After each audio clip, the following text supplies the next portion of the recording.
یہ بہت پرانے زمانے کی بات ہے۔ ایک شہر میں کچھ اندھے آدمی رہتے تھے۔ وہ سب اپنی زندگی سے خوش تھے، لیکن ان کے دلوں میں ہمیشہ ایک خواہش رہتی تھی کہ کاش وہ دنیا کی چیزیں کو دیکھ سکتے۔ ایک دن شہر میں خبر پھیلی کہ ایک بڑا قافلہ آ رہا ہے اور اس قافلے کے ساتھ ایک بہت بڑا ہاتھی بھی ہے۔ اس شہر میں پہلے کبھی ہاتھی نہیں آیا تھا۔ سارے شہر کے لوگ ہاتھی کو دیکھنے کے لیے بے چین تھے۔ جب یہ خبر ان اندھے آدمیوں تک پہنچی تو وہ بھی بہت خوش ہوئے۔ انہوں نے آپس میں مشورہ کیا اور فیصلہ کیا کہ اگر وہ ہاتھی کو دیکھ نہیں سکتے تو کم از کم چھو کر تو معلوم کر سکتے ہیں کہ ہاتھی کیسا ہوتا ہے۔ اگلے دن صبح سویرے وہ سب اندھے آدمی اپنی لاٹھیوں کے سہارے چلتے ہوئے اس جگہ پہنچے جہاں ہاتھی رکا ہوا تھا۔ قافلے والے ابھی سو رہے تھے اور ہاتھی آرام سے کھڑا تھا۔ پہلا اندھا آدمی آگے بڑھا اور اس نے ہاتھی کی سونڈ کو پکڑ لیا۔ سونڈ لمبی، گول اور لچکدار تھی۔ وہ اسے ہر طرف سے چھونے لگا۔ اس نے محسوس کیا کہ یہ چیز نرم بھی ہے اور اسے حرکت بھی دی جا سکتی ہے۔ وہ بہت خوش ہوا اور اس نے دل میں سوچا، اب میں جان گیا کہ ہاتھی کیسا ہوتا ہے۔ دوسرا اندھا آدمی دوسری طرف سے آگے بڑھا اور اس کا ہاتھ ہاتھی کے کان پر لگا۔ کان بہت بڑا اور چپٹا تھا، بالکل ایک پنکھے کی طرح۔ وہ ہلتا بھی تھا۔ اس نے کان کو اچھی طرح محسوس کیا، اس کے کناروں کو چھوا اور سوچا، میں سمجھ گیا کہ ہاتھی کی شکل کیسی ہے۔ تیسرے اندھے آدمی نے ہاتھی کی ٹانگ کو پکڑ لیا۔ ٹانگ بہت موٹی اور مضبوط تھی، بالکل ایک بڑے درخت کے تنے جیسی۔ اس نے ٹانگ کو دونوں ہاتھوں سے گیرنے کی کوشش کی، لیکن اس کے ہاتھ آپس میں نہیں ملے۔ ٹانگ اتنی موٹی تھی، وہ سوچنے لگا، اب مجھے معلوم ہو گیا کہ ہاتھی کیا چیز ہے۔ چوتھا اندھا آدمی ہاتھی کے پیٹ کے پاس پہنچا۔ اس نے ہاتھی کے پیٹ پر ہاتھ رکھا تو محسوس ہوا جیسے ایک بہت بڑی دیوار کھڑی ہو۔ اس نے اپنے دونوں ہاتھ پھیلائے اور پیٹ کو چھوتے ہوئے ایک طرف سے دوسری طرف جانے کی کوشش کی، لیکن دیوار ختم ہی نہیں ہو رہی تھی۔ اس نے دل میں کہا، اب میں جانتا ہوں کہ ہاتھی کیسا ہوتا ہے۔ پانچواں اندھا آدمی پیچھے کی طرف گیا اور اس کا ہاتھ ہاتھی کی دم پر پڑا۔ دم لمبی اور پتلی تھی اور اس کے آخر میں بال بھی تھے۔ اس نے دم کو ہلایا تو وہ رسی کی طرح ہلنے لگی۔ اس نے سوچا، اچھا تو ہاتھی یہ ہے۔ چھٹے اندھے آدمی نے ہاتھی کے دانت کو پکڑ لیا۔ دانت سخت، چکنا اور نوکیلا تھا۔ اس نے دانت کو اوپر سے نیچے تک چھوا اور محسوس کیا کہ یہ تو ایک لمبی اور سخت چیز ہے۔ اس نے بھی یہ سمجھ لیا کہ اب اسے ہاتھی کے بارے میں سب کچھ معلوم ہو گیا ہے۔ جب سب اندھے آدمیوں نے ہاتھی کو چھو لیا تو وہ واپس اپنے گھروں کی طرف چل پڑے۔ راستے میں وہ بہت خوش تھے کہ آج انہوں نے ایک نئی چیز کو جان لیا ہے۔ جب وہ ایک چوراہے پر پہنچے تو انہوں نے فیصلہ کیا کہ وہاں بیٹھ کر آپس میں اپنے تجربات شیئر کریں۔ سب نے ایک دائرے میں بیٹھ کر بات شروع کی۔ پہلے اندھے نے، جس نے سونڈ کو چھوا تھا، کہا، دوستو، میں نے ہاتھی کو اچھی طرح جان لیا ہے۔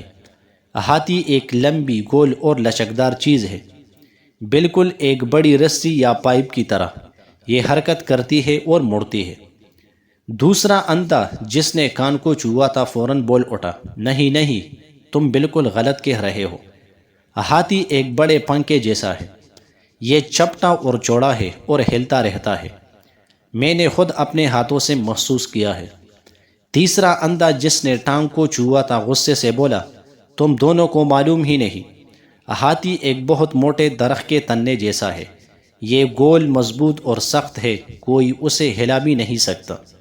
چوتھا اندھا، جس نے پیٹ کو چھوا تھا، ہنستے ہوئے بولا، تم سب نے غلط معلومات حاصل کی ہے۔ ہاتھی ایک بہت بڑی دیوار کی طرح ہے۔ یہ بہت چوڑا اور اونچا ہے، بالکل ایک مضبوط دیوار جیسا۔ پانچواں اندھا، جس نے دم کو پکڑا تھا، زور سے چیخا، تم سب غلط ہو۔ ہاتھی ایک رسی کی طرح ہے، لمبی، پتلی اور اس کے آخر میں بال بھی ہے۔ میں نے اسے اپنے ہاتھ میں پکڑا تھا۔ چھٹا اندھا، جس نے دانت کو چھوا تھا، بولا، تم سب کو کچھ پتہ نہیں۔ ہاتھی ایک لمبی، سخت اور نوکیلی چیز ہے۔ جیسے ایک نیزہ یا برچی، یہ بہت چکنا اور سخت ہے۔ اب سب اندھے آدمی آپس میں بحث کرنے لگے، ہر ایک اپنی بات پر اڑا ہوا تھا، کوئی کسی کی بات ماننے کو تیار نہیں تھا۔ بحث اتنی بڑھ گئی کہ وہ ایک دوسرے سے لڑنے پر آمادہ ہو گئے۔ تم جھوٹے ہو، ایک نے کہا۔ نہیں تم جھوٹے ہو، دوسرے نے کہا۔ میں نے خود چھوا ہے، مجھے معلوم ہے، تیسرے نے کہا۔ تمہارا تجربہ غلط ہے، چوتھے نے کہا۔ ان کی آوازیں اتنی بلند ہو گئی کہ وہاں سے گزرنے والے لوگ رک کر دیکھنے لگے۔ ایک بزرگ اور دانا آدمی وہاں سے گزر رہا تھا، اس نے اندھے آدمیوں کو لڑتے دیکھا تو وہ پاس آیا اور پوچھا، کیا بات ہے؟ تم سب کیوں لڑ رہے ہو؟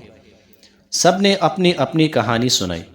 بزرگ نے سب کی باتیں غور سے سنے اور پھر مسکراتے ہوئے کہا، میرے پیارے دوستو، تم سب صحیح ہو اور تم سب غلط بھی ہو۔ اندھے حیران ہوئے۔ ایک نے پوچھا، یہ کیا معاملہ ہے؟ ہم صحیح کیسے ہو سکتے ہیں اور غلط بھی؟ بزرگ نے جواب دیا، تم میں سے ہر ایک نے ہاتھی کے صرف ایک حصے کو چھوا ہے۔ ایک نے سونڈ کو چھوا، ایک نے کان کو، ایک نے ٹانگ کو، ایک نے پیٹ کو، ایک نے دم کو اور ایک نے دانت کو۔ تم سب نے جو محسوس کیا وہ صحیح تھا، لیکن وہ صرف ایک حصہ تھا، پورا ہاتھی نہیں۔ بزرگ نے آگے کہا، ہاتھی ایک بہت بڑا جانور ہے۔ اس کی سونڈ لمبی ہے، اس کے کان بڑے پنکھوں جیسے ہے، اس کی ٹانگیں درخت کے تنے جیسی ہے، اس کا پیٹ دیوار جیسا ہے، اس کی دم رسی جیسی ہے اور اس کے دانت نیزے جیسے ہے۔ تم سب نے اپنے اپنے حصے میں صحیح معلومات حاصل کیے، لیکن کسی نے بھی پورے ہاتھی کو نہیں جانا۔ سب اندھے آدمی خاموش ہو گئے، انہیں اپنی غلطی کا احساس ہوا۔ ایک نے کہا، تو اس کا مطلب ہے کہ ہم سب کو مل کر اپنے تجربات شیئر کرنے چاہیے تھے، نہ کہ لڑنا چاہیے تھا۔ بزرگ نے کہا، بالکل صحیح۔ اگر تم سب اپنے تجربات کو ملا لیتے اور ایک دوسرے کی بات سنتے تو تم ہاتھی کی ایک بہتر تصویر بنا سکتے تھے، لیکن تم میں سے ہر ایک نے سوچا کہ صرف وہی صحیح ہے اور باقی سب غلط ہے۔ دوسرے اندھے نے کہا، ہم نے بہت بڑی غلطی کی، ہمیں ایک دوسرے کا احترام کرنا چاہیے تھا۔ بزرگ نے مسکراتے ہوئے کہا، یہ سبق صرف ہاتھی کے بارے میں نہیں ہے، یہ زندگی کے بارے میں ہے۔ دنیا میں ہر شخص اپنی جگہ سے چیزوں کو دیکھتا ہے، ہر کسی کا تجربہ الگ ہوتا ہے، کوئی ایک آدمی پوری سچائی نہیں جانتا۔ تیسرے اندھے نے پوچھا، تو پھر ہمیں کیا کرنا چاہیے؟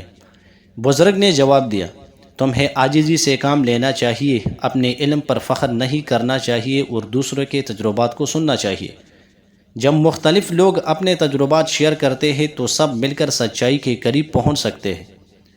چوتھے اندھے نے کہا، لیکن اگر ہم میں سے کوئی بھی پورا ہاتھی نہیں جان سکتا تو کیا ہم کبھی پوری سچائی جان سکتے ہیں؟ بزرگ نے گہری سانس لی اور کہا، یہ بہت اہم سوال ہے۔ ہم انسان محدود ہیں، ہماری سمجھ محدود ہے، لیکن اگر ہم عاجزی سے کام لیں، ایک دوسرے سے سیکھیں اور کھلے دل سے سنیں تو ہم سچائی کے قریب ہوتے چلے جاتے ہیں۔ پانچویں اندھے نے کہا، یعنی ہمیں یہ ماننا چاہیے کہ ہمارا علم نامکمل ہے؟ بزرگ نے جواب دیا، ہاں بالکل، اور یہ کوئی کمزوری نہیں ہے، یہ دانائی ہے۔ جو شخص یہ مان لیتا ہے کہ وہ سب کچھ نہیں جانتا، وہی سیکھنے کے لیے تیار رہتا ہے۔ چھٹے اندھے نے کہا، ہم نے آج ایک بہت بڑا سبق سیکھا ہے۔ بزرگ نے کہا، یاد رکھو، دنیا میں بہت سے لوگ اسی طرح ہے جیسے تم تھے، ہر کوئی اپنے نظریے پر اڑا ہوا ہے۔ مذہب، سیاست، فلسفہ، ہر جگہ لوگ سوچتے ہیں کہ صرف وہی صحیح ہے، لیکن حقیقت یہ ہے کہ سچائی بہت بڑی ہے اور ہر کسی کے پاس اس کا صرف ایک چھوٹا سا حصہ ہے۔ سب اندھے آدمی سوچ میں پڑ گئے۔ انہیں معلوم ہو گیا تھا کہ آج انہوں نے صرف ہاتھی کے بارے میں نہیں بلکہ زندگی کے بارے میں ایک بہت بڑا سبق سیکھا ہے۔ بزرگ نے آخر میں کہا، جب بھی تمہارا کسی سے اختلاف ہو تو یاد رکھنا کہ شاید وہ شخص ہاتھی کے کسی اور حصے کو چھو رہا ہے۔ اس کی بات سنو، اپنا نقطہ نظر شیئر کرو اور مل کر سچائی کے قریب پہنچنے کی کوشش کرو۔ اندھے آدمیوں نے بزرگ کا شکریہ ادا کیا اور اپنے گھروں کو چل دیے۔ اس دن کے بعد جب بھی ان میں کوئی اختلاف ہوتا، وہ ہاتھی کی کہانی یاد کر لیتے اور عاجزی سے ایک دوسرے کی بات سنتے۔ یہ حکایت ہمیں کئی اہم سبق سکھاتی ہے۔ پہلا سبق، ہر انسان کا نظریہ محدود ہوتا ہے۔ ہم سب اپنی جگہ سے دنیا کو دیکھتے ہیں اور ہمارا تجربہ نامکمل ہوتا ہے۔ دوسرا سبق، دوسروں کی بات سننا بہت ضروری ہے۔ جب ہم مل کر اپنے تجربات شیئر کرتے ہیں تو ہم سچائی کے زیادہ قریب پہنچ سکتے ہیں۔ تیسرا سبق، عاجزی ایک بہت بڑی دانائی ہے۔ جو یہ مان لیتا ہے کہ اسے سب کچھ معلوم نہیں، وہی سیکھنے کے قابل ہوتا ہے۔ چوتھا سبق، اختلاف رائے فطری ہے، لیکن ہمیں احترام کے ساتھ ایک دوسرے سے بات کرنی چاہیے، نہ کہ لڑنا چاہیے۔ یہ حکایت آج کی دنیا میں بھی اتنی ہی اہم ہے جتنی صدیوں پہلے تھی۔